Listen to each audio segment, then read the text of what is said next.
Hi everybody and welcome to my channel. If you're new, this is my vlog in Dnipro. It is my hometown where I was born.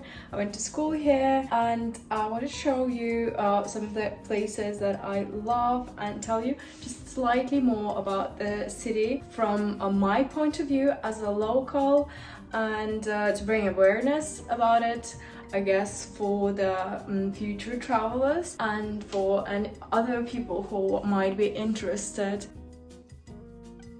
Dnipro at the moment, I think could be slightly unsafe. This is like summer 2023, for the record, August, the month of August, and we decided with my husband that kids are not gonna come here. The last time I was here was 2 years ago. We came together. We always spend a lot of time in summer in Ukraine. Used to spend. Last year we didn't travel, and now I came back and to see my family. My family mostly is still here. My grandma, my granddad, they are alive. They're quite healthy. They still have their life here, and my dad is I did a lot of things here when I was younger, so yeah, as I said, I went to school then. I went to Kiev when I was at the university, but I always would come back for the weekends because I would just like love it. I love the vibe, I like the weather. Climate, I think, is just so perfect, honestly. In Kiev, to me, it's a bit colder and more like rainy, and this is just perfect. And summer is consistent and warm, and it's amazing. Like, you can plan anything for the summer, and I'm such a summer baby. I'm a Leo. It was my birthday here, and it's like a family time always. Like, my granddad has a birthday. Then we got married in August as well. The weather in winter is colder, but recently it's been not as cold. It can be a bit like foggy and low light season, you know, like a demi season. So we have quite a lot of, like, it's called demi season. It's not super cold, but it's not warm, so you need like those like boots. It's just information for people who are trying to move here. So all kind of like leather items like jackets are usually working really well for this environment. We had so many medical students here before, not just medical students. With the war, I think many of them have left, which is sad because universities are really good here, and the town is just like really good for living and for having fun, and it's not expensive, and you can find like really good, you know, like dermatologists, like nails specialists here. So everybody comes here for like beauty trips, including me. So I think I might give you some of my contacts, and the food, like you can always find any kind of food.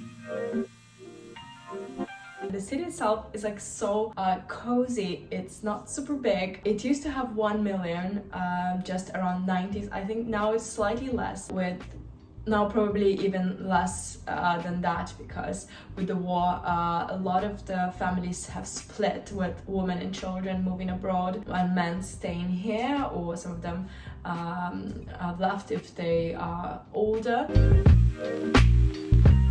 Tickets a bit like super hard to get, like, so if you travel from Poland, so the way I got here was from Poland. You go to Krakow, then you go to Przemysl, and then you take the train, and the train window for the booking opens like 20 days before the train, and you should be booking in one of those like first days when it's open. Then it's like tickets are gone. But the train ride was really enjoyable, really nice and authentic, and I loved everything so far. So now, as I said, with the city being a bit less busy with residents and with tourists and with students, I think the hotels are like at a really good rates. I find that I'm staying in a really nice place of the city, and this costs me less than $50. Really amazing, and I'll show you this area, and I'll give you some insider info on where I think is best and what's important to see and to know to understand the city. Let's talk less and show more. I'm sorry, I have to be a bit more caffeinated before we start. So for your information and for general about the areas of the city, because I thought it is an interesting fact, and me as a local, I actually never really paid attention to the factor of city districts until recently, and I'll tell you why, and why I think they kind of make sense, but they don't really make sense to a lot of people. So if you look at the map, there is a river, it's going through the city, and historically it's been split vertically, so there were the various villages, like in other agglomerations where like villages grow into bigger cities, and they kind of split into particles across. On the left bank, of course, there's another district, but on the right bank, which was a major, there is a Rabochi district, which kind of like a workers district. There is a second area, which is called Central District near the old name was Kirov Avenue, now it's called Polya Avenue, which has a lot of residential buildings, and I think it's one of the most reasonable places for people to live. A lot of the students and people who move to the city, they move to that district. All the districts, they have like really good infrastructures. You'll find, you know, like hospitals and schools and like shops. Not all the districts have good parks, so if you're thinking about that, you need, of course, to check out a more central district, which is near the old name Chkalova Park. Now it's called the Park of the Globe. It's in the central area. After that, like Kirova, Polya Avenue Street, there is a old name Babushkinsky district, which is, I don't know, like a lot of them were named after the Soviet people, but now we're getting back to Ukrainian roots. So historically, there were also some buildings, but it's kind of like a lower side, and the river bank in the central area. So if you look at the map and you see the Opera House, this is actually where I was born, and I spent like first 16 years of my life, mostly in that area. It's really kind of flat, so it's easy to get to from place to place. If you base like your school, your like university, like there's few universities in that area as well, and it's really easy to reach the riverbank and go for walks down there, and it's easy to get to the really nice park, Chkalova, Park Globe, which afterwards goes slightly upwards on the hill, and you can find mostly anything. And your like major area of interest will be probably near the central, how it's called? I'm calling it central, but Centralnaya, probably posh. It's where we used to have this huge monument of Lenin. It used to be Lenin's square, now it's called the Heroes of the Maidan, and a lot of the places changed their names, but if you look at the map, it's the best way, I think, to remember them. So it used to be the Tsum, now it's still, we have the Tsum and Passage, Europejska, European Square, and it's going down to another kind of area that was new, redeveloped, the Most City.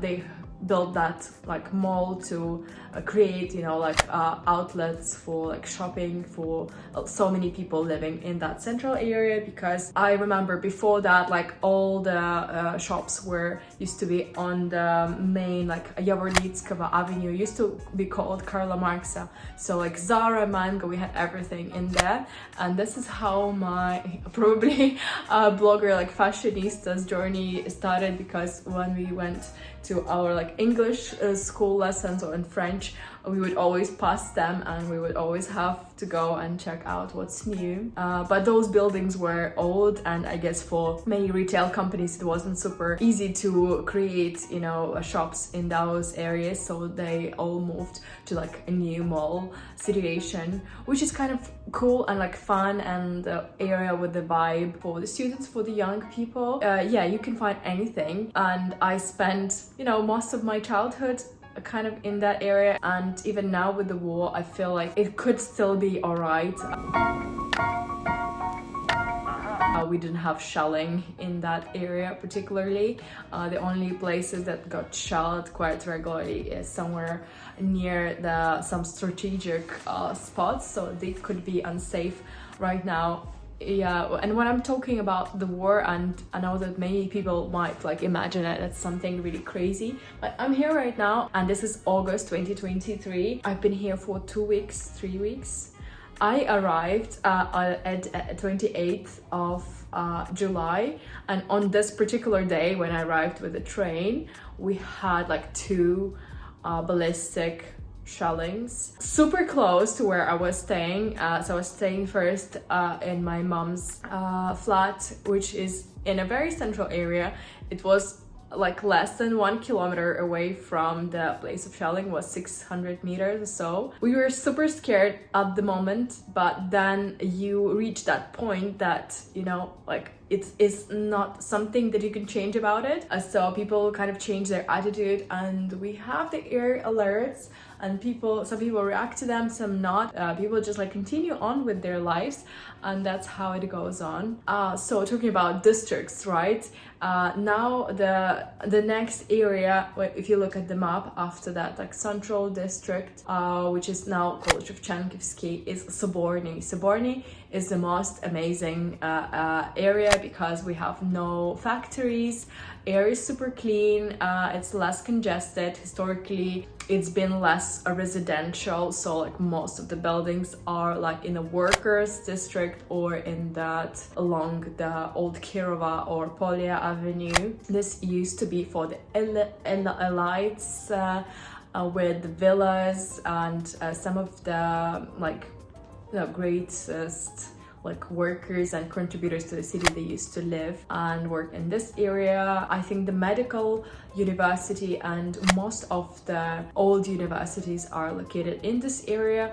I guess the student houses, the government student houses, are going to be also in this area, which is kind of like a nice bonus, but I know that they usually are not enough, so students usually look to live somewhere else. And then on close to the river, it's kind of like super cute, but it starts like the bank gets really high. So this is what river Dnipro is like. It's always uphill or downhill. So historically, there were like a few settlements here in Old Kodak district, New Kodak. This used to be like Cossacks places where they stayed, but the river was really well traveled by everybody, including Vikings who would go, you know, from Scandinavia to Istanbul via river. And of course they would pass the river, they would pass the islands where they would stay. So I guess that's the reason why historically some of the oldest places were not on the river, because it was considered unsafe. People could get robbed, but still there were some settlements. And one of the oldest settlements, if you interested more in a history research about, it's called Polovica.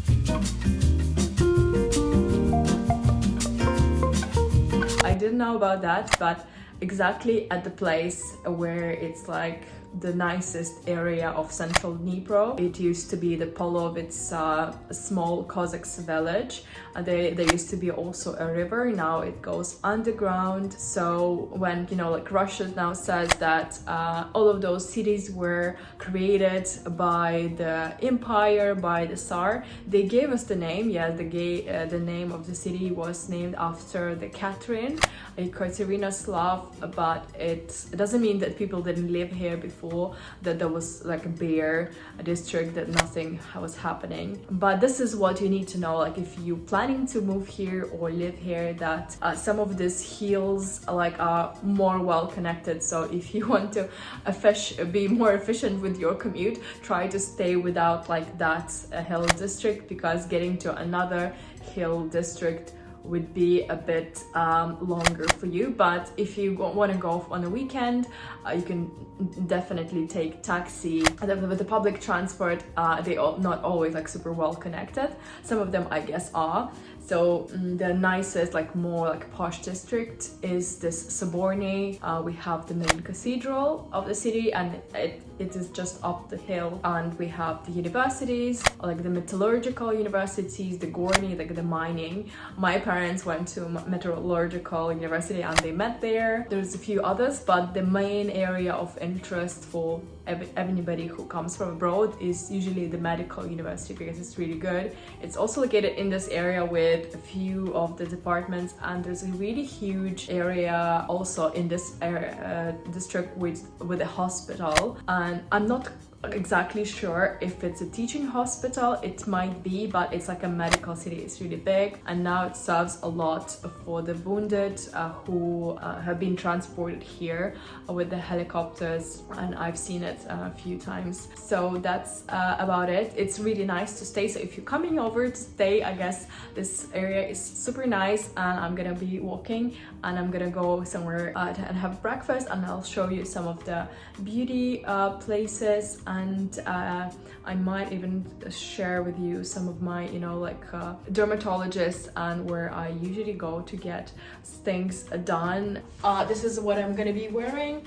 I have this mesh tank top from Mango. This is the bralette top, such a cute mink color from Bara Active, and shorts from Wardrobe NYC. I think I might wear sneakers today, trainers, because one of the cool ways to commute the city is also with a bike. In this trip, I discovered using the bikes. I call them bikes, but they actually are like scooters, right? Electronic scooters. And it's been so fun traveling, especially within like one district, to see everything. It's like really breathy, and I'm not sure what I'm gonna wear today. I either take the bag, or I think I'd be rather taking my backpack, so I stay a bit more hands-free, right? But it's not gonna be as glamour, but I hope you'll understand this. Another good thing to have for the summer is a sun hat, sun protection, because sun is really, really strong. I actually have my bikini here as well, because yesterday I was planning to have a little dip in a river from the Monastersky Island, and I think we're gonna go there too. So if you're planning a summer trip, you might have it. You might take this. There's a few beaches here as well with like a nice sand, and there's one really amazing, like if you're here in a winter or another time of the year which is not summer or even summer, but if you like spa things, they're like super amazing spa hotel that is just like the best, I think, in the world. It's not like super brand new, but the treatments that they have, and they have like maybe 15 different types of saunas, and they also have like only female days if you're modest, and if you don't want to go, or you can go, you can stay in a hotel, or you can just like go and visit it for a day. I haven't yet been there because I've been trying to keep active, and I think, yeah, but I might go. I love spa things. Also, like, you don't really need cash. I've been zero cash.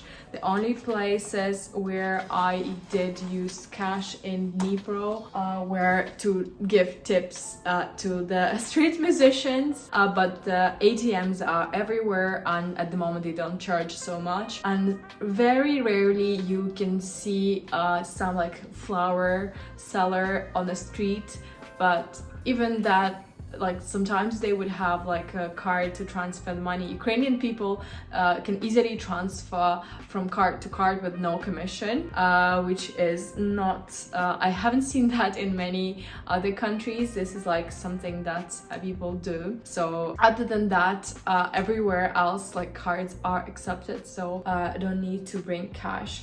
With the safety, I would have to say, yes, stay safe of your belongings. It's really sad for me to realize. I was walking another day and I dropped my AirPods case only from my pocket, and I couldn't find it. Somebody picked it up immediately. I didn't notice that it was gone. I still have my AirPods, but things like that unfortunately might happen. So with the lost property, it's yeah, beware of your belongings, but other things I guess are safe like if nobody, I haven't seen like any heard of like weird cases. Anyway, yeah, let's get going already. Сегодня I skipped my breakfast today at the hotel because I was just like saving energy and enjoying the last bits of my time without boys. So this is what the weather is like. Super nice, super warm. This hotel is called Light Hotel, and in the past there were another hotel which is really famous. It's called Rassvet, which is translated like sunrise. Very quite famous, and on a higher hill location with a really good views. I'm not sure if we're gonna go there now. We're gonna go to see the riverside later. What I really love about this area, there's no like high-rise buildings, only maybe recently they started building, but I think still the planning permissions would not let them build like super tall buildings, so gonna be like moderately well inhabited. And in this area I used to go to my piano lessons, and I'll show it to you later, the musical school. And I'm thinking about, honestly, I really wanted to come when it's much safer, of course, with my boys, and spend maybe a year here, a few semesters, because I think it's just gonna be easier to get all of the like music classes, and maybe to have the boys learn more Ukrainian about the culture, and of course spend time with the family as well while they're still around. Super nice and green. So these buildings here are gonna be built in the Soviet times, but they would still try to retain that architecture. And I'll show you some of the really old historical build. This looks like an older build, and I think this has been adjoined. The architecture is really interesting here, and I think that's also the reason why so many people, travelers from abroad, come here, because it's interesting. But with moving on and you know, being more separate from our colonialist past, it's a similar story in many countries, right, where they were colonized, like Ukraine was colonized by Russian Empire, and they imposed like their own like style of architecture. They build their buildings, but everything will still like belongs to the nation. There was a moment of the city history, because there's a really cool website. It's called Old Maps, DPUA. If you like to discover the cities, or if you want to know more about Dnipro, definitely check it out. And it can show you on the map where, on which street, like what kind of building the address was. Yeah, look, this one looks one of the old. They used to be like 2 floors, 3 floors, maybe 5 maximum, but they would build later on top of them. So there was a time where it was a new place, right? So there were some people with money would come here. They would come here from either Europe, but some of those like investors were from maybe Germany. I think that a lot of Germans were super interested to also like colonize or invest in the new areas, so kind of like, you know, get something like colonizers to get access to like make good yields, because their markets were saturated. And there was some Belgian as well, people who would like invest money here in the factories, in here and more towards the south, like near Donetsk and in Mariupol as well, like those factories. So some people would come here and build like residential kind of buildings for renting them out. So they were used to called income houses. And now on many of those buildings you can see that sign that it used to be an income house, and it was owned by such and such, which were people who would come from the Russian Empire, but they would usually be those people, one of those people who were already like investors in some of the new cities. You can see the wedding happening So we're approaching a really nice park, which has always been here, and this gate to the park and in this area, I remember it forever. So you can see on the back, the building is kind of new, but of course they try to retain whatever could be retained. But at the same time, the costs for renovating something and retaining the original shape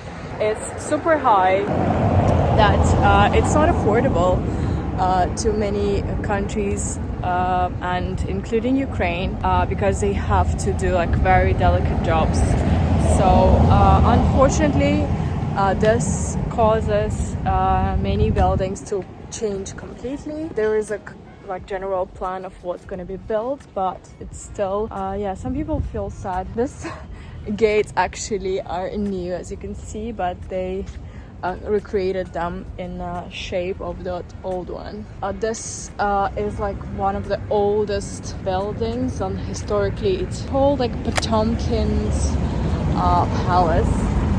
Potemkin was a lover of Catherine II, who was a German lady who came to Russia after being married to the Tsar. Can't remember his name at the moment. Probably Piotr, and she had many lovers, including Potemkin, and Potemkin got money off her to oversee building of the cities in the south, including our place, including Kherson, Odessa, a few other places. So in many of those places he was famous, and his first name is Gregory, and even after him they would call like small villages like Nova Grigorivka, like New Gregorian village. So he was kind of an important figure here because of his connection.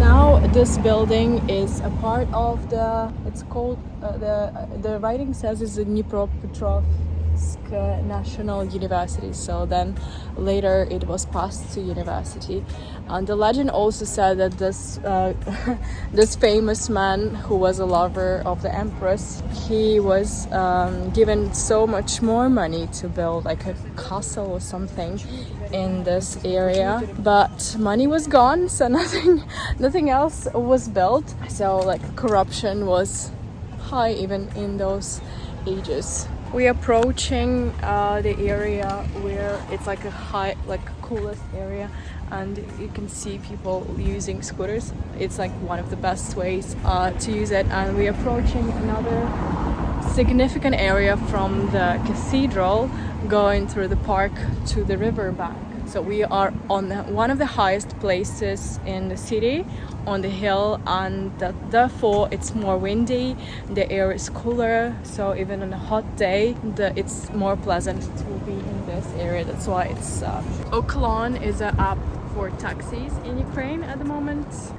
This is the villa that I was talking to you about. It's the Yavornitski Villa. This area has been renovated recently in the last 2 years. Now it's fully pedestrianized, and that is the cathedral that gives the name to this Sobor square. Super beautiful. I had my wedding in there. Super special to be. So I'm now in the middle of this pedestrian area, and this is all new. So when I was small, it did not exist to this extent. There was a plain road, and now it's becoming so much better, which I like. And I can see that the more elegant restaurants are opening both sides. This is one of my favorite places at the moment. It has a good quality of food, good service. There is another really cute like cafeteria, something that we don't have, but I think it's missing from our city, is a small, like a brunch cafe that would be accessible and would have some traditional type of foods for the region, like the ones in Vienna. And why I like Eastern Europe, and especially Vienna, because I think it has influencing our region much more. So we are much closer in terms of like cuisine, gastronomy to those places. It's very different to Paris, of course. This is one of the smallest cafes and businesses here. I'm just gonna show you some of the traditional like cakes, what they sell. Really recommend you to come here. This is the honey cake, and this is the Napoleon cake. Super nice and also traditional. This I haven't seen it in many places. It slightly is like cherry cake, but it's torn. It has the nuts. Very unusual one. If you are into chocolate, of course here they would have tiramisu. This is called a potato cookie or like biscuit. I don't know. I don't particularly like it, but it's super traditional. They also are doing quite good profiteroles. And yeah, as I said, this one is one of my most favorites. It's the a tartelette with cream, and cream is usually really nice, fluffy. It's like a meringue, but it's soft. It's not hard meringue, and inside it would have a little bit of jam. I think I'm gonna go for this one. And also, yeah, you'll probably see that we like poppy seeds, and a lot of like confectionaries do like to use poppy seeds. I'm gonna get something. I think they're gonna be kinder and let me film. And in many places like this, you can also find like traditional ready-made foods, and there's something super healthy. This is like chicken made with like steamed, so it's not even fried, like very dietary meals or something that is a bit more appetizing. This is with the mushrooms and cheese, like different types of chicken. This is all like super traditional. I'm gonna get some pancakes filled with meat because I feel like a savory breakfast today. Yavornitski cheesecakes is something that's, you know, very popular in the region, and I don't feel like them at the moment. Also, this is a super traditional drink. It's a bit like beer, but it's non-alcoholic. Maybe a bit like kombucha, but it's sweet, and it's called kvass. Give it a try. And with the bakes, this is super traditional for our region. The poppy seed rolls. They also do like poppy seed rolls with like with chocolate or covered in something. This is a super traditional Ukrainian bread that if you make borscht, you should go, you should definitely have this. It's a garlic bread. So they bake it, it's not like a Western style where they cut the bread and put the butter, but it's put on top after it's been baked. I'm so happy. I'm gonna have this as my Sunday treat. I didn't see this place before. This is called Madame Croc. Try out some of the traditional foods. So I'm going for the pancakes with the meat inside. It's usually, I guess, salad for the summer for quite balance. And I'm gonna have a coffee and my favorite cake. I call it a pancake, but it actually is more like a crepe. And they put the filling inside and wrap it, and the pancake is more sweet. So together with beef mince, and beef is cooked in a way that it's with some salt, pepper, onion, and it's savory, but it's not spicy. It's like quite mild. It makes really filling and savory breakfast. I finished with the pancake, and I'm trying my favorite dessert from my childhood is a tartelette with cream, and I'm going to tell you if it tastes traditional. And coffee is really good. I really enjoy it, and the spot is really central, and it feels like very traditional to my taste. Cream is more dense, and when I remember it last, it has settled up a little bit. It's important to get to the bottom part. There's jam is there. At the moment, their seasonal jam is red currant or black currant. In general, tastes in Ukraine are sweet and savory. So anything that is sweet is not gonna be like Magnolia bakery style when everything is like just super sweet and sugary. It would always be combined with some kind of fruit or yogurt type of product like smetana sour cream to give it an offset. My other favorite cake The picture, the cake, the chocolate one that I showed you, they couldn't cut it for me. There's also a cake that is called smetana cake, which is like sour cream cake. It has chocolate layers, and in between it has a sour cream type of cream, which beautifully offsets the chocolate and creates the most like gorgeous taste. So when I compared it to cuisine in Poland, in Polish cuisine, they instead use even more so savory and like sour foods like cabbages, everything like super savory, super sour, super unusual to our Ukrainian taste. When like 1 summer ago I was in Krakow, I was super surprised that it's definitely like very different type of food. It's not similar to what we have in Ukraine. They also have the borscht in Polish cuisine, but like super different. But so far so good. I love that. The traditional name would be korzineczka, koszyk. Koszyk is like a basket. It's the second year of the war now, and I still hear people speaking Russian language and like addressing themselves. And this, I think, is alright. It's normal. It's the same with my family. Still, like within the family, mostly Russian speaking. Now, like when you go outside or with friends, people of course do switch to Ukrainian because they feel like this is the right way to do. But we also, like Ukrainians, don't see it as a big issue because it aligns with our values. Similarly to our friends, like when we're outside, like we're in Dubai with the friends, we would speak Ukrainian first, just check, you know, like if somebody approaches, and if they would reply in Ukrainian, we would say hello, how are you, or something in Ukrainian. And when they reply in Ukrainian, this is like a positive sign that we are the same tribe. One of the spots that I want to show you next is Georgian food. So for our region, before like the 1990s, 2000s, the fancy food was always considered somewhat Caucasian.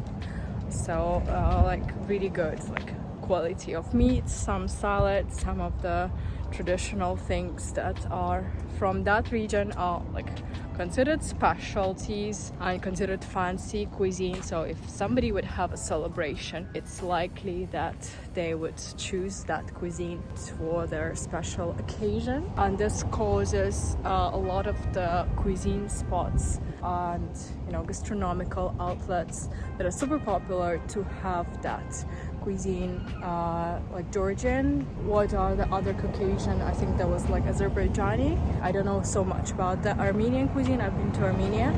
I don't think it's so much present in cuisines because maybe Armenians, they just like make it at home. But definitely some of the like Georgian cuisine has like established itself so much higher the opinions of people who are local here, that they have a few restaurants, and one of them is super fancy, and I'll show you how it looks like in a moment, and I'll also show you what I had yesterday, and it's just honestly the best. I guess people love it because it's kind of like really good, but it's time consuming and difficult to make it at home. Well, same with Ukrainian foods, but Ukrainian traditional foods, people are accustomed to make at home, which is not going to be super difficult. So for me, as somebody who lives abroad, I would say yes, I don't know any like spots for the really good traditional Ukrainian food. At the moment, there's one like Puzata Hata, which is a brunch restaurant, like a non-expensive kind of like a fast food where you just go and have it. I went there last week, and yeah, it was really quite good quality, can't say anything, but of course I wouldn't go there a lot. It's not something that's you know, like the atmosphere. So previously there were a few restaurants with like really good traditional homemade food, and they went out of business. So I think with the war, people just prioritize going out for coffee or like date or something a bit more special. So it's been popular now to go out to a bar or like have a cocktail. So places that have like good cocktails, they have been becoming really popular these days. And here down the street you can see some old buildings that are protected. This is one of the villas. I guess it cannot be demolished. And street consisted of other buildings that were historical, but they became so old and wilted that the government decided it was fine to demolish them and build something new. So we have some new builds coming up here, and those buildings are looking at the riverside. This particular street, it's now called Yavornitski Street. It used to be Preobrazhensky. That's why I always confuse the names, but it's normal. It was always a home to some boutiques, like a more premium segment. Now businesses develop in terms of like luxury food markets. There is a baby like strollers shop, beauty clinics. Like these are all like small kind of businesses. The Soviet architecture, quite neat, as you can see. It's still quite a nice privilege, or it would be considered quite posh to have an apartment in this area. I love to see the Zimmerli of Switzerland here. But also at the same time, the local residents don't really value too much. I don't know, maybe some do. I think I'm one of the few people who really puts like a lot of value in old builds. It's been difficult to maintain them, as I said, and also when it's not one owner, they don't have like the housing society to look after the old buildings. Now they started this process, but in majority people consider new build, maybe even like more far away areas, better for their living conditions. And I'm not so much into new buildings, but I did compromise actually, and I did purchase like a rental property. What is this? It's called an Institute of Grain Cultures. As you probably know, the Ukraine is super big in growing grains, and the plan is to set grain like big stock exchange. Just got a notification that air alert is over. I think this is also was built during early Soviet times, but they tried to retain the architecture to make it all look nice. But the gates are probably old or like styled to look like the old one. This is the place that I was talking about yesterday. Super amazing Georgian cuisine. Yavornitski Street 27, also like quite old. This is a proper old building, historical, which you can see the balconies, the windows are different, but they were done in a way that the whole building or like the whole flat was quite huge, and it would be rented to somebody who lived in those times. The restaurant is called Mama Klenus. It means I swear by my mother, and honestly it is a really good restaurant. Make sure you get khinkali. I'll insert part of the video I took yesterday. It's like a big meat dumpling with a broth inside, and like very flavorsome. They ask you if you want to add cilantro or not. If you love cilantro, definitely add it. So all of these buildings were built for those old times where the flat would be super huge, consisting of like maybe one bathroom and then like many rooms, and take maybe half of the floor. And with the Soviet times, people didn't need places that were so big, or maybe they could use them, but there was such a big shortage of accommodations. So those flats were split and made into communal flats, which is really weird. It's called kommunalki, where people would live in different parts of one apartment. They would share one kitchen and one like bathroom, and it would be terrible.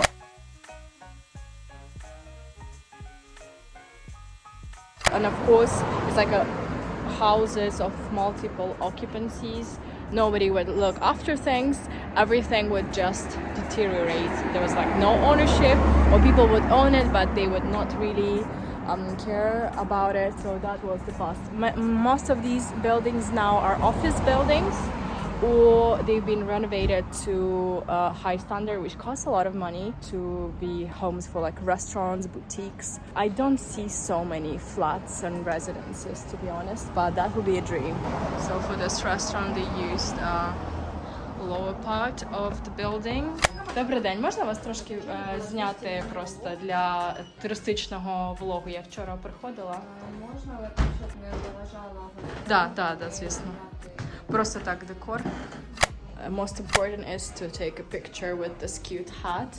It's the people who live in mountains. They would wear such type of hats, and you have two, and you have a selfie place. This is just to show you how the old buildings would look inside. The original brickwork, but it does cost a lot of money and time to restore them to such a nice high standard. They would put like traditional looking flooring, and they would have the open kitchen here, so you can see how things are being made with a traditional oven. Yeah, you need to make sure you try these kinkali. It's like the best food. Also, they would have the traditional lemonades with the different syrups. This is something that's for many people is from the Soviet past, and they would love to use it. This is like with the green grass. It's called like tarragon. Some of them are cherry, and this would be grusha, like the pear. The terrace would look like this. Super beautiful place. They ask me not to disturb the guests, so you can see the old buildings that are of importance have the special sign, and this exact sign also says that it used to be pributkovy budynek, which means income house. So the owner bought and invested money in these buildings to rent them out to others. And this is what many people still do in our region. It's like an old money way to make business, right? The next building here is the Savoy. I thought it would be a hotel because Savoy is a hotel, but sometimes they would use the name for the boutiques. Something is being built and renovated. I hope you're not tired of me by now, and I hope that the sound doesn't disturb you too much. But I want to show you another important building on this site. So one of the really old and important buildings that they were able to restore, it's called Opera, and believe it or not, in recent years it was used as a club, a restaurant and club, and a small lush kind of concert hall for weddings, for concerts. And this is just to show you how the traditional Dnipro landscape sometimes look. Now it's been a lot better because we don't have so many new builds. In a central part, everything is kind of already built to, in Kiev, I think it's even worse. Why I like Dnipro, I don't like Kiev so much because everything is kind of in one nice area. That would be like the hill going down, and there will be the riverside. The building right now is being arrested. That's why it's totally blocked. There was some issue with the property and the owner of the property. I guess they probably found that it was probably not legally acquired in the first place. That's why the arrest has been held on the building, unfortunately, but you can still appreciate work that went into renovation of such buildings that usually not one small private investor can afford. And there's a few other places, like one other place which is actually not far, and I think maybe we can try a traditional kind of food there. Basically in our region. Having a good location is always like the main part of the business, and if you have a location in a really nice historical area, the building itself would be important, and it would be in the best interest of investor to acquire it, to own the business for years to come. This is another example. Probably they don't own this building, they're probably just using it, renting it. This is the service of the new postal office, which just like revolutionized internet trade in Ukraine, where before like traditional post office were considered not safe. Things were stolen and went missing, and it would take such a long time to reach. The new post just revolutionized the e-commerce in Ukraine and allowed people to trade and trust. To trust each other, you could get things delivered and they pay for it when it arrives. Basically, I was young and I just was starting out my business when it emerged, and it just honestly saved so many people and allowed Ukraine to become what it is right now. And here is such a good example of a super old building. I saw when I was traveling the city on the map.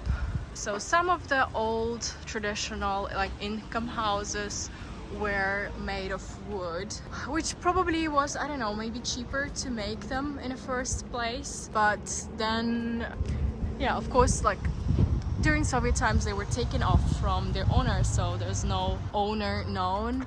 And at the moment I think it's not clear what's gonna happen to them, if they are gonna survive it, if they will remain, or it is quite possible that they will be demolished. But I like this area, and the street is called Krutogorny, which translates like rocky mountain, not rocky, but kind of, it translates like a steep mountain, which is actually what is happening here. We have another hill going from that area down. This looks to me like another old building, but probably there was an agreement that they would rebuild it in a shape of the same design of the old city, and then they were adding some glass work because it's what the commerce needs. So the only streets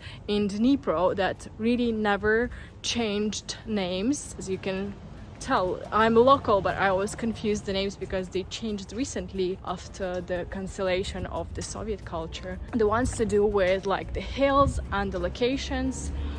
So the rogalev also means like corner street, the uphill street, the Krutogorny. Some of the other ones in the central part, it's called Liteinaya street, where the workers that was working with the metal used to be based. Lamana ulica, the bent street. Those are the only ones that retained their original names, and that's what is curious about them. I want to go down later to show you my other favorite local spot of the Dnipro city, a place of my childhood, and I went there with my grandma yesterday. I'll insert the picture and video from inside Planetarium. This building is super cute. I love these old buildings. Now it says it is a regional children's library. How cute is that? In this area I know there's a really good school district. That's why I sometimes think I would love to move here back to live a year or two, so my kids could walk to school, enjoy also such a nice place as it is. Imagine having a house, like an apartment like that. But what I like that some of the new developers, they realize it's what people want, and the new style of the building sometimes is made in the same shape. Yeah, we still have really expensive cars in the city. Yeah, some people do manage to have even like private properties in this area, like townhouses. I just literally admire all the trees because I live in the Middle East where we don't have any trees. This looks to me like a very new kind of building for commerce. I don't think it's residential. I'm curious what it is. But it's good that they try to achieve the same style. It actually says it is also a historical building, and osobnyak means it was mansion. And on the old maps you can see exactly what kind of mansion it was. Sometimes it would tell you who was the owner, but I'm wondering what's gonna be in there. I guess if this video, a lot of people would like, let's say like 300 people like this video, I'll make my next trip. I'll make a video on the central district where I was living for like 15 years. This is kind of new to me, relatively new to me, that's why I find it super enjoyable, but there's also quite many historical buildings in there, with one that is the most interesting. Is used to be of like I think residence of the city mayor, and for a really long time, for like 10 years or more, it used to be bank office of the Privat Bank, which is like the biggest bank in Ukraine.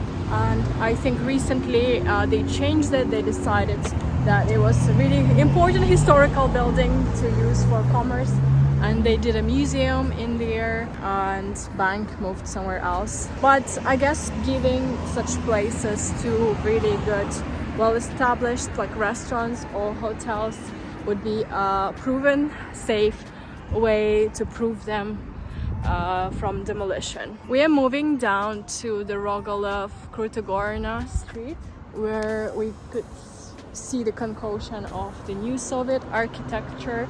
So we're now moving down the hill from the uphill from the posh area. And if you're gonna be moving that way, you'll be walking and you'll find yourself next to the city circus, near the most. Most is the mall, the center of the trade, which used to be super cool. Now it's kind of like, all right, this area is kind of like transitional. Super cute SpongeBob graffiti. My son Arthur will love it.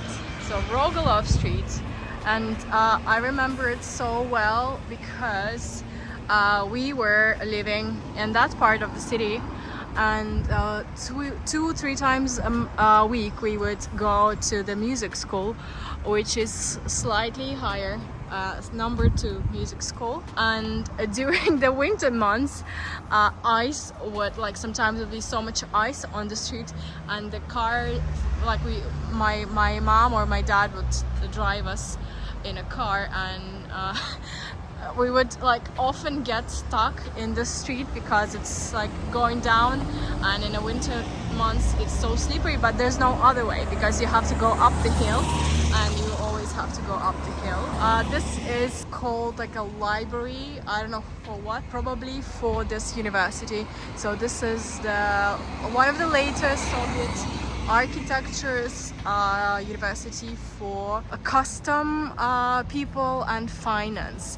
And I remember that students would always wear dark blue navy uniforms, and I would always like be interested to see why they're wearing this uniform. This street probably would be next to see some kind of redevelopment, and this is one of my super favorite spots of my childhood. It's a planetarium, and I love to come here. My grandma would always bring me and my sister here. It has been renovated just a few years ago, and I visited. Such a beautiful place to visit. Unfortunately, I think it's only in Ukrainian. The shows are in Ukrainian. Maybe they should consider changing them to also to be in English. Such a nice special place to visit in such a nice location of the city. Here we could see some of the other old buildings that used to be also like mansions or income houses, but their fate at the moment is not clear, because they either need to be sold like by pieces. So the ownership problem is a big problem, because now probably a lot of people are owning this and it would be not easy to sell it, so they probably will have to wait until something comes out. And we're not gonna be going to that area of the city, we'll probably do that later. I'm gonna show you my music school, and I'll get a matcha in a place that is next to it, and that's gonna be it, I promise. Yeah, and while possibly many people will say I didn't show you any real part of Dnipro, but this is what I wanted to show you. I managed to take a strategic table outside with the best view, just like people watch, and have my matcha. And I have a plug here because I'm running low on my battery, and it's just amazing contrast levels.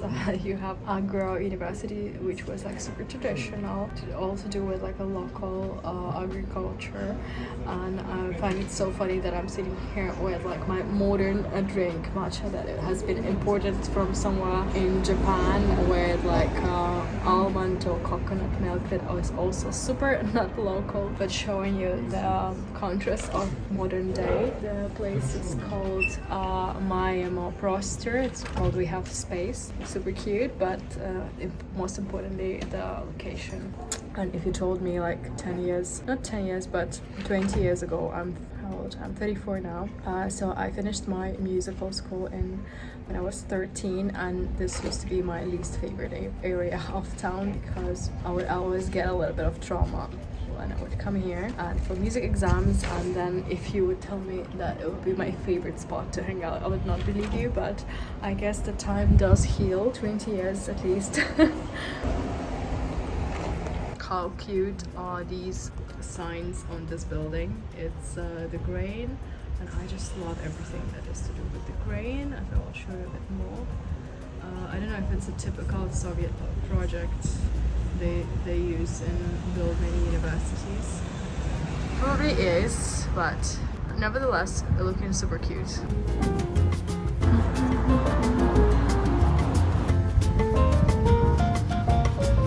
This is finally the building where I spent a lot of time of my life, and I can still see it's the music theory class where we had our lessons, and then lessons were actually fine, and then we had our exams. I'll try to film a little bit inside so you'll see. Yeah, this kind of like was a convenient way to teach kids music. It's easily here to park.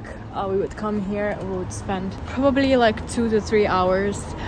First you would have your like piano lesson that you would have like singing, and then you'll have music theory, so three classes in a day, and you would do that probably 2 times a week. So for all of my friends who also I met who was going here, this was solfeggio class. Solfeggio, you have to sit, like the teacher would put something and you'll have to write the music. And this is the class of my piano teacher Lina Osipovna Tsodikova.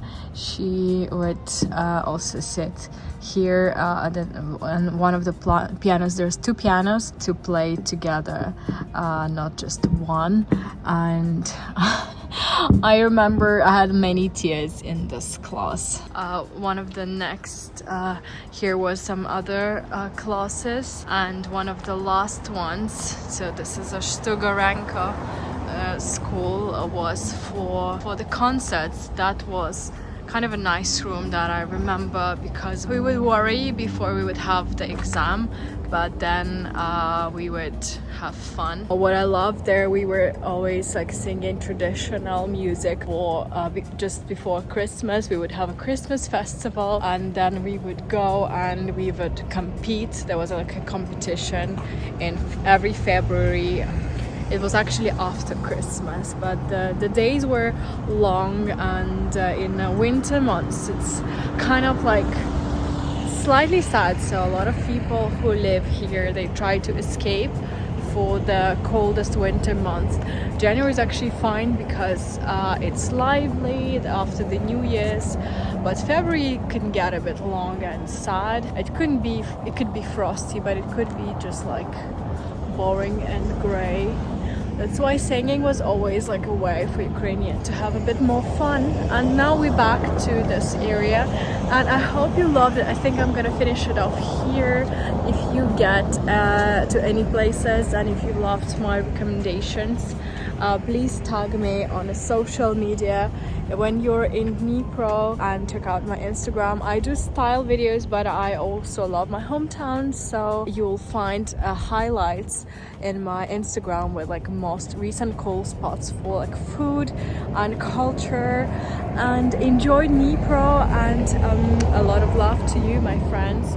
Bye.